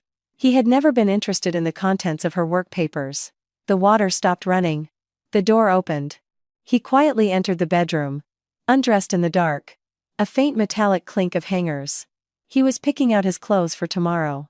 Then he got into bed and, as usual, wrapped an arm around her waist. His fingers touched her skin. A familiar warmth that had once brought her peace. Sarah, eyes closed, did not move. The last time, she thought. Starting tomorrow, this hand will never touch her again. Good night, he whispered into the darkness. Sarah did not answer. She maintained the breathing rhythm of a sleeping person. 14 breaths a minute, steady and deep. David's hand lingered on her waist for 2 seconds, then slowly pulled away. He rolled over onto his other side and fell asleep a few minutes later. His breathing was even and calm. The sleep of a man with a clear conscience. Sarah opened her eyes in the dark. There was a small stain on the ceiling from a leak last year. She looked at it and remembered. The pipe burst that day. She was alone calling the repair service, moving furniture, wiping the floor for an hour. David was on call that night and did not come home. Back then, she felt bad for him, sent him a text saying she handled it, do not worry. Now she knew. That day, he was at the Seaport condo, watching a movie with Madison, eating takeout, and then staying the night. The next day he came home and said he was dead tired after a 24-hour shift. Pitying him, she had made him soup. What irony. Sarah looked away from the ceiling and stared at the sliver of light breaking through the crack in the curtains. Dawn was breaking. Tomorrow had already arrived. She closed her eyes and gave herself one final order. Sleep. You need to be at your best. And she fell asleep deeply, without dreams, like a sharpened blade sheathed in its scabbard. Quiet, but sharp. The alarm rang at 7 in the morning. The first thing Sarah did when she woke up was look at the other side of the bed. Empty. David had already left. He had probably gone to the venue for the final rehearsal of the anniversary. Creases remained on the sheets on his side. A shallow dent on the pillow. She stared at that dent for 2 seconds. Then stood up and sharply pulled open the curtains. Sunlight flooded in, bright and merciless, burning away all the shadows in the bedroom. She took a deep breath and began to get ready. Washing, skincare, makeup. Foundation, the most durable one, designed to last 12 hours. Today, no mistakes could be made. Her eyebrows were drawn slightly sharper than usual, the arch half a millimeter higher, giving her face a resolute look. Her lipstick was a cold, classic red shade. An uncharacteristically bold color for her, but it was the color of war. And then, that black power suit. When she put it on, the mirror reflected an almost unrecognizable person. Not the chief medical officer's wife, not the good mom, not that gentle image in an apron by the stove asking what to make for dinner. But a sharp, brilliant scientist holding the fate of an entire supply chain in her hands. The real Dr. Sarah Crawford. 6 years. She had spent 6 years forcing herself into the mold of a good wife and mother, smoothing her edges, grinding down her sharp facets, until she almost forgot who she really was. Now she remembered. She stared at herself in the mirror for a long time, then took that wedding ring out of her pocket. The white gold glinted coldly in the morning light. She placed it on the vanity table, right next to their framed wedding photo. In the photo, they were smiling so beautifully. The ring sparkled on the bride's finger. Now the ring was outside the photograph, out of its designated place. Just as she would soon be out of the role they had assigned to her. Finally, she picked up her phone and sent Andrew a message. I am heading out. Andrew replied instantly. All materials are in place. A staff member will hand you the flash drive when you arrive. You will have an opening 40 minutes into Osborne's speech. Ready? Sarah replied with one word. Yes. Then she sent another message to Carter. As she typed it, she hesitated, deleted it, and typed again. In the end, she sent just one sentence. Mr. Sterling, thank you for today, regardless of the outcome. Carter's reply came quickly. No unnecessary greetings, no good luck or you've got this. Those words were too light for what she was about to do. He typed exactly 2 words. Execute it. Sarah turned off her phone and took one last look at herself in the mirror. Red lips, black suit. Eyes the color of the deep sea. It was time. She grabbed her car keys, took the black briefcase containing all the evidence, and walked out of the house. Her heels clicked against the concrete of the driveway. Each step clear and decisive, like a countdown. Like a cocked hammer. Like taking the first breath after being underwater for a long time. She started the engine and backed out of the driveway. In the rearview mirror, the house she had lived in for 6 years grew smaller and smaller until it became a speck of light and vanished in the rays of the early autumn Boston sun. She did not look back. The venue chosen for Osborne Med's 30th anniversary was the most prestigious in Boston, the Grand Ballroom at the Fairmont Copley Plaza. When Sarah's car pulled into the valet line, a procession of executive vehicles was already parked outside. Black Mercedes, Bentleys, and the occasional modest, unmarked, but custom-built cars. The owners of these vehicles represented the elite of Boston's medical, financial, and corporate worlds. And today, they had all come to congratulate David Osborne, or more accurately, to celebrate the success of Protavir, 1. They had no idea that the true owner of Protavir, 1 was, at this very moment, in a black power suit on 4-inch stilettos, approaching the entrance step by step. The receptionist at the registration desk froze for a moment when he saw her. On the list, next to Sarah Crawford's name, was a note, spouse of the chief medical officer. But the woman standing before him looked absolutely nothing like a spouse brought along for background decoration. Mrs. Osborne, your seat is. The receptionist started flipping through the list.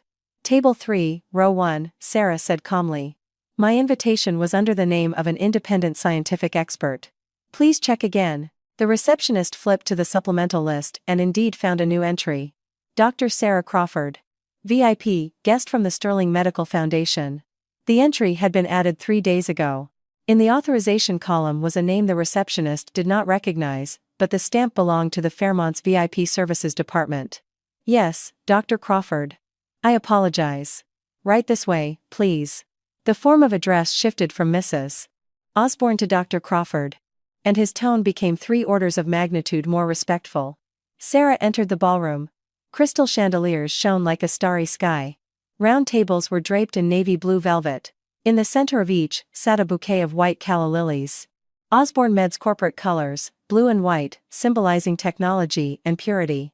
A massive LED screen was set up on the stage, broadcasting a video about the company's 30-year history. She was in this video too. She appeared twice. Once in a wide shot of the lab, wearing a white coat, leaning over a microscope, occupying no more than a quarter of the frame.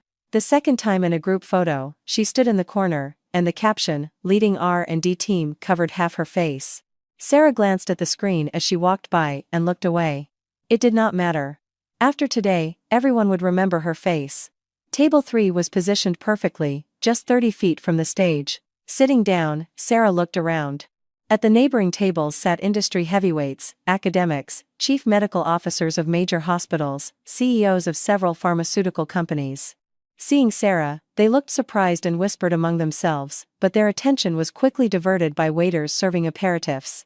Sarah did not touch her glass. Her gaze swept through the crowd and landed on the head table. The Osborne family sat there. A place card with the name David Osborne stood prominently. Next to it was an empty seat with a card reading Spouse of D. Osborne. That seat was meant for her, but today she had chosen table 3. Not because she could not sit at the front, but because she no longer wanted to appear anywhere under the status of someone's spouse. She needed her own name, her own place, her own status. At precisely 10 o'clock, the anniversary event began. David walked onto the stage. Sarah watched him. He was wearing that custom-made navy blue suit. She remembered that suit. Last year, they had gone to the tailor together for measurements. She had helped him choose the fabric and buttons, and specifically asked the tailor to make the shoulders 2 millimeters narrower, so he would look leaner. He was dressed in the armor she had chosen for him, stepping onto the stage to steal her credit. What irony! David's opening speech was smooth and calculated. A deep, confident voice, gestures projecting the assurance of a young, successful leader of a medical group. Polite applause rippled through the audience from time to time. For 30 years, Osborne Med has made it its mission to tackle the most complex challenges facing human health. A slide dedicated to Protavir, one appeared on the screen. A massive molecular structure. Sarah could draw that structure with her eyes closed. She had drawn it in draft notebooks no fewer than 3,000 times. And today, I am incredibly proud to announce that the Phase 3 clinical trials for Protavir, 1 have concluded with absolute success. All key metrics have met our projected endpoints. This means we are just one step away from bringing this revolutionary targeted drug to millions of patients. The ballroom erupted in applause. David stood in the spotlight, soaking in the moment. In his eyes was a gleam Sarah knew all too well, the smug gleam of a man who believes the whole world is watching him. He continued talking about the development journey of Protavir, 1, the team's contributions, the innovative power of Osborne Med. His phrasing skillfully avoided any specific names. He used only collective terms. The team, our scientific infrastructure. As if Protavir, 1 had materialized out of thin air, without the involvement of a specific person who had given 4 years of her life to it. Sarah sat perfectly still, her face impenetrable. Her hand rested on her knee, her fingers brushing the black briefcase resting by her chair. Not yet. Let him speak. Let him claim all the credit. Let him repeat the words proprietary development as loudly as possible. Because the louder he spoke, the more deafening the sound of the slap would be.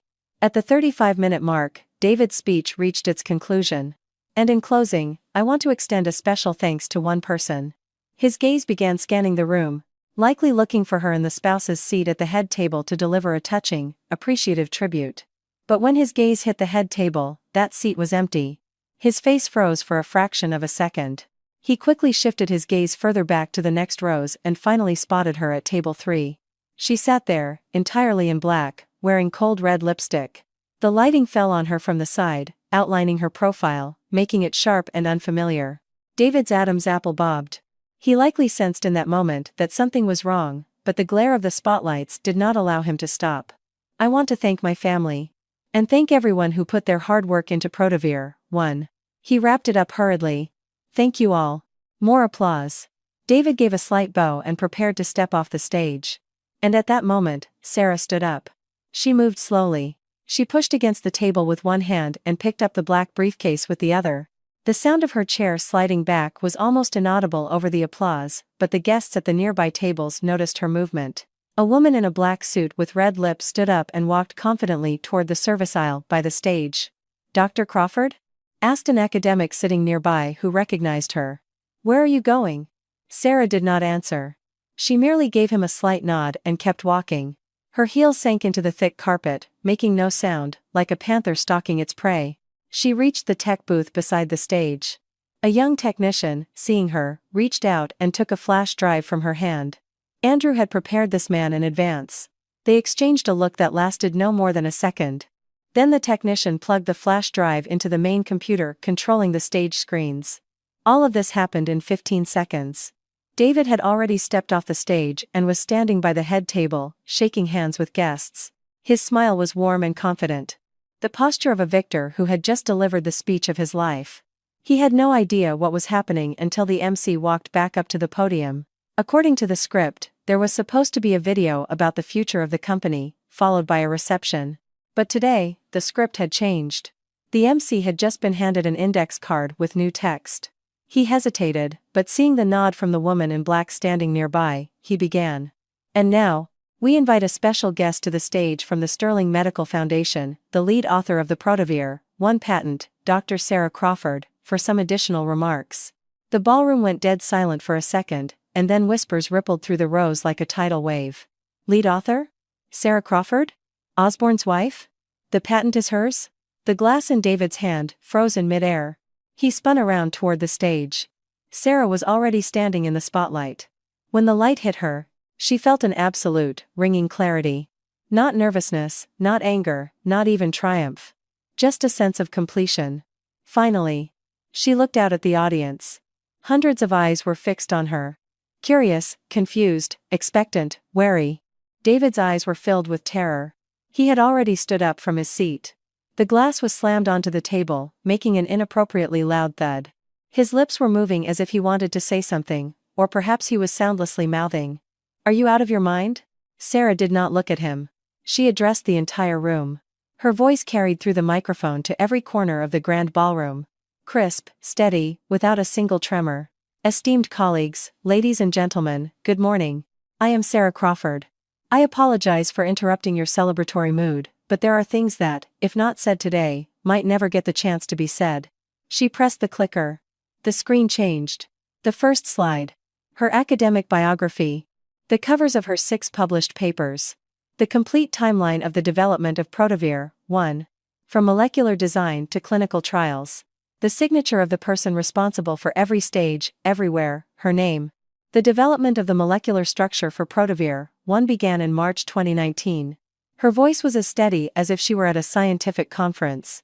Up until the Phase 3 clinical trials in 2023, the entire process was conducted under my personal direction.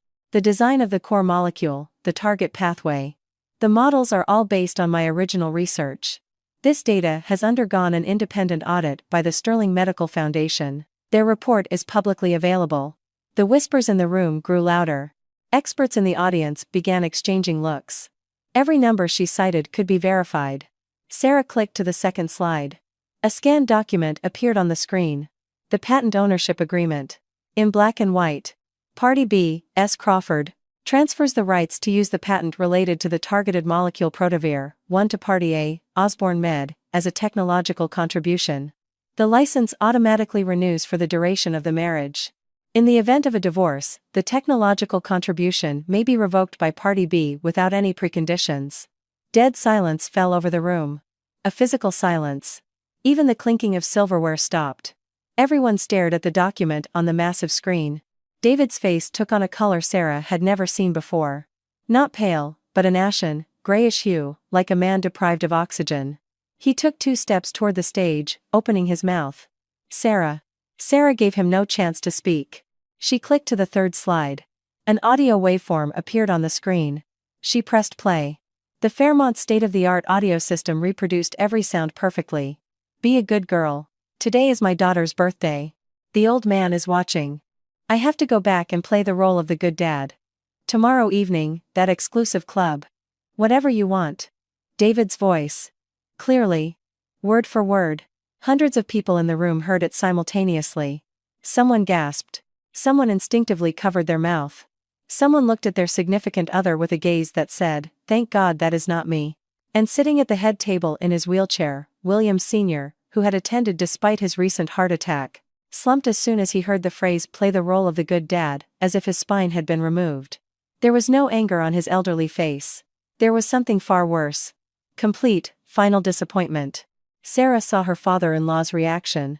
Her heart clenched, but she did not stop. If she stopped now, everything would be in vain. David would activate his crisis management, claim the recording was a deepfake, claim she was having a mental breakdown, and muddy the waters in 1,000 different ways. She had to lay all her cards on the table at once. The fourth slide. Bank statements from the Safe Harbor Foundation. This is the financial ledger of a charitable foundation personally guaranteed by Dr. David Osborne.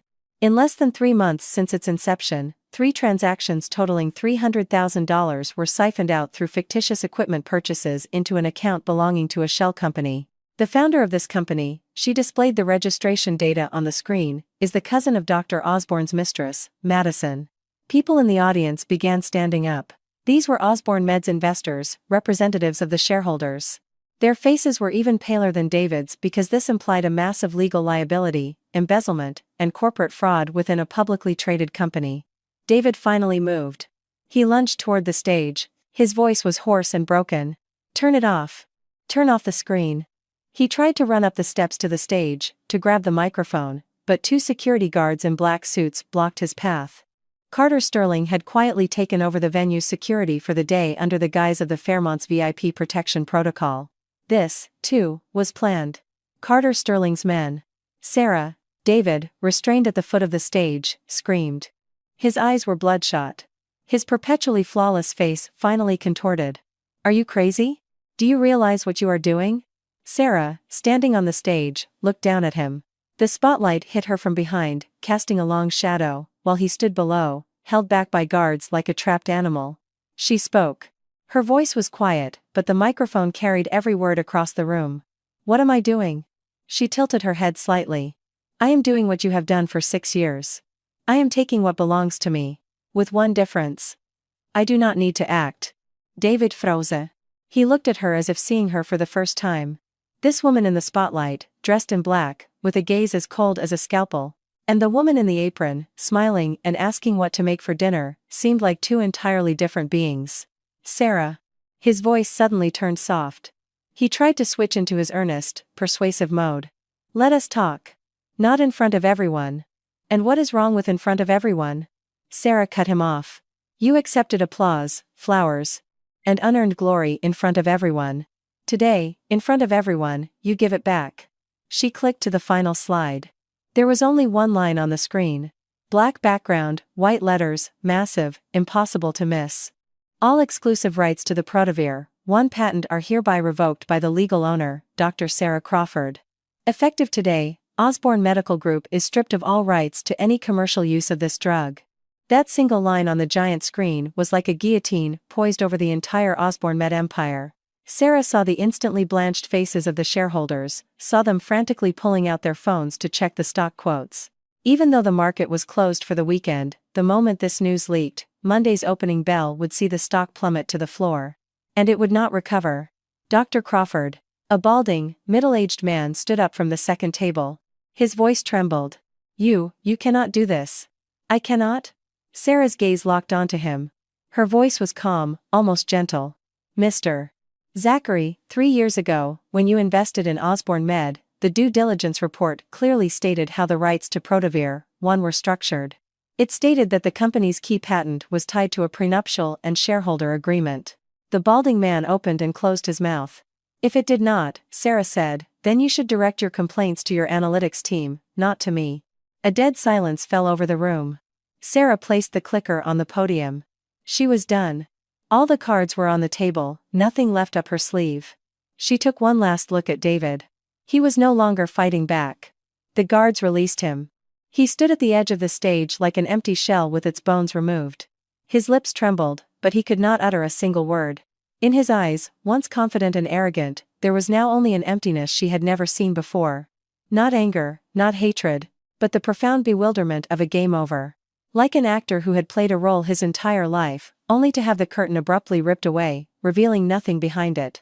No audience, no applause, no lights. Just a wasteland with no point of return. Sarah walked down the steps. She passed by David. She did not stop, did not turn around, did not even look in his direction, as if walking past an old, discarded piece of furniture. But at the exact moment she passed him, she heard his hoarse whisper. Why? Sarah's step slowed for a fraction of a second, and then she kept walking without breaking her stride. Why? Because you forced me to be a prop on your stage for 6 years. Today, I broke your stage. This is not revenge. It is restitution. I am taking back what you borrowed from me. That is all. When she walked out of the Fairmont, the autumn sun hit her face. The air outside was so fresh it made her want to breathe deeply. The air inside had been suffocating. Suffocating for 6 years. Her phone buzzed. A text from Carter. Brilliant work. The car is at the east entrance. Sarah walked toward the east entrance. A dark gray Maybach was parked there. The window was rolled down a third of the way. Carter's sharp profile was visible. She approached the car. Before she could say anything, the rear door opened from the inside. Not the driver. Carter reached over and opened it himself. Get in, he said. He did not ask how she was or if she was okay. He could see she was fine. Perfectly fine. Sarah slid into the back seat. The cabin smelled faintly of sandalwood. The temperature was exactly 2 degrees cooler than outside. Perfect. As soon as the door closed, all the noise, shouting, and panic from the grand ballroom were left behind. It was as if someone had hit the mute button. Carter sat next to her, at a respectful distance. He did not rush to speak, did not rush the driver. Sarah leaned back against the seat, closed her eyes for a moment, took a deep breath, then opened them and turned to Carter. Mr. Sterling, she said. Her voice was slightly raspy. Not from tears, but from the exhaustion of speaking for so long. I need to go somewhere right now. Where? To my mother's, she said. I want to pick up my daughter. Carter nodded and gave the driver the address. The car pulled smoothly out of the valet line. Sarah looked out the window at the city passing by. The sun filtered through the autumn leaves, casting dappled light and shadow across her face. Her phone started vibrating furiously. Calls from David, one after another. She looked at the name on the screen, then flipped the phone face down. Let him call, let him panic, let him finally feel what it is like to call when no one picks up. Exactly like her daughter's birthday, when he was sitting in the Seaport condo with his phone on silent. The car stopped at a traffic light. Carter suddenly said, "Your hands are shaking." Sarah looked at her right hand. Indeed, it was trembling very slightly, almost imperceptibly, but he had noticed. Adrenaline, she said. A normal physiological response. It will pass soon. She covered her right hand with her left and squeezed. Carter said nothing more, but he pulled a bottle of water from the car's mini fridge, unscrewed the cap, and placed it in the cup holder next to her. He did not hand it to her directly, he placed it so she could take it herself. Thank you. Sarah took the water and took a sip. The cold liquid slid down her throat, gradually cooling the internal heat. The car kept moving. She stared out the window and suddenly let out a soft chuckle. What is it?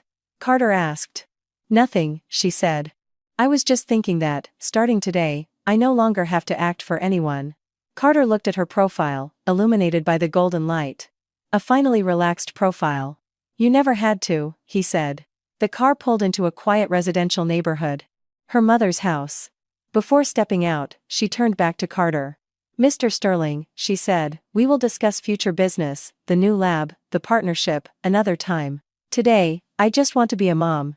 Of course, Carter's voice was soft and warm. Deadlines do not matter.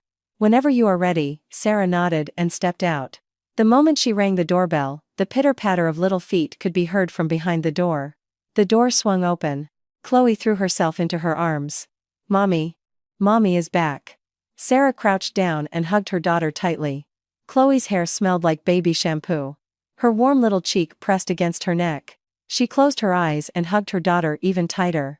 Mommy, you look so beautiful today, came Chloe's muffled voice from her shoulder. Really? Uh-huh. Like a movie star.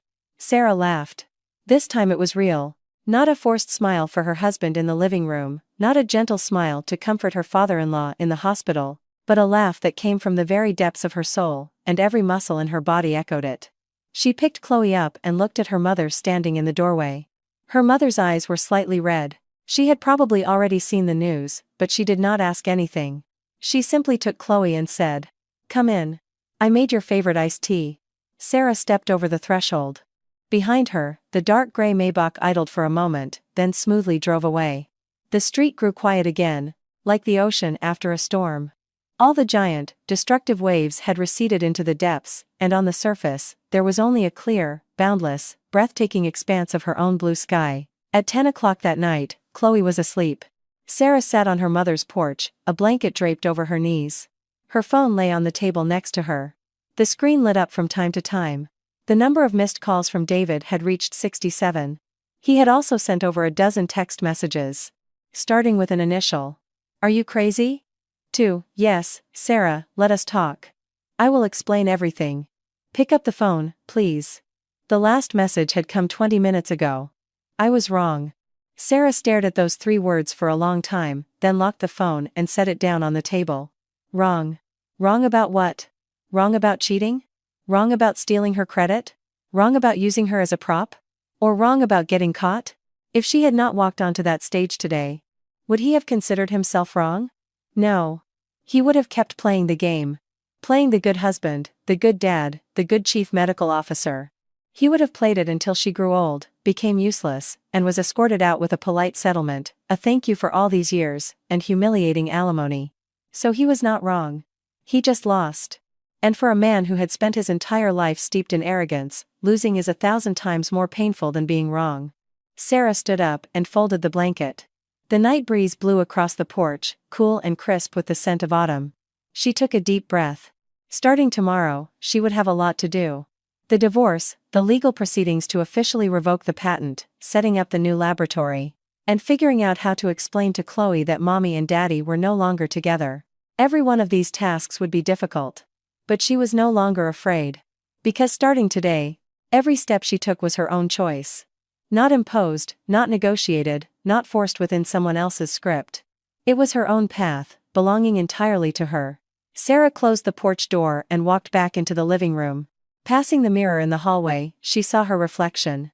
No makeup, wearing comfortable lounge clothes, her hair pulled back into a simple ponytail. Not at all the cold, elegant woman who had stood on the stage just hours ago. But the gaze was exactly the same. That clear, calm gaze that no longer needed to seek validation in anyone else's eyes. She smiled at her reflection.